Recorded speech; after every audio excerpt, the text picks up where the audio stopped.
Good evening guys. என்ன அப்படின்னு பார்த்தீங்கன்னா, நீங்கள் எதில் ஃபோக்கஸ் பண்ணணும் அப்படின்னா, மெயினாக ஃபோக்கஸ் பண்ண வேண்டியது எதில் அப்படின்னா, உங்களுடைய ப்ராசஸில் கொஞ்சம் நல்லாவே ஃபோக்கஸ் பண்ணணும்.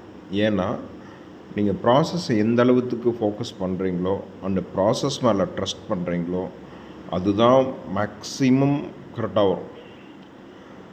கொஞ்ச நாளாக நீங்கள் வந்து அவுட்புட்டை சேஸ் பண்ணுறதெல்லாம் நிறுத்திட்டு, சரிங்களா, நீங்கள் செய்யக்கூடிய ஆக்டிவிட்டீஸையும் ப்ராசஸையும் எவ்வளோ டெப்த்தாக ஃபோக்கஸ் பண்ண முடியுமோ அவ்வளோ டெப்த்தாக அது மேலே ஃபோக்கஸ் பண்ணுங்கள். அதை கம்ப்ளீட்டடாக ஃபோக்கஸ் பண்ணிங்கனாலே ஆட்டோமேட்டிக்காக it's take some times, process will be take some times. Okay, times எடுக்க தான் செய்யும் ஒரு நல்ல அவுட்புட் வரக்கு. ஆனால் அந்த ப்ராசஸை வந்து ப்ராப்பராக ஃபோக்கஸ் பண்ணி கொண்டு வந்தீங்கன்னா ஒரு சடன் ஸ்டேஜில் அது கரெக்டான இடத்துக்கு வரும். எப்போவுமே ஒரு சில விஷயங்கள்லாம் இருக்குது. இப்போது நிறைய நம்ம மக்கள்லாம் கேட்பாங்க, சரியா, நேற்று ஒரு கஸ்டமர் என்னை கேட்டார், சரியா, எனக்குலாம் அப்படியே ஒரு மாதிரி தூக்கி வாரி போட்டுது.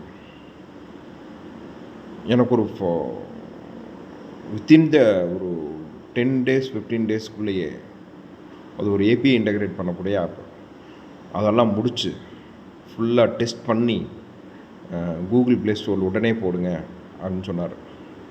ஆக்சுவலி வந்து இதெல்லாம் இன்றைக்கி வந்து அதெல்லாம் சாத்தியமே கிடையாது, அப்படிலாம் பண்ண முடியாது, சும்மா சொல்லலாம். ஆனால் விஷயம் என்ன அப்படின்னு பார்த்தீங்கன்னா, அதில் குவாலிட்டியெல்லாம் செக் பண்ணணும், சரிங்களா. அதில் ஏகப்பட்ட ப்ராசஸ் இருக்குது. யூஐயூஎக்ஸை செக் பண்ணணும், தென் வந்து சர்வீஸ் அந்த பர்ஃபார்மன்ஸ் செக் பண்ணணும், தென் நம்பர் ஆஃப் யூஸர் வந்து அதை எப்படி ரெக்வஸ்ட் ஹேண்டில் பண்ணுதுன்னு பார்க்கணும். இந்த மாதிரி நிறைய ஸ்னாரியோஸ்லாம் இருக்குது. அதனால் அந்த ப்ராசஸ்க்கு மோர் இம்பார்ட்டன்ஸ் கொடுங்க.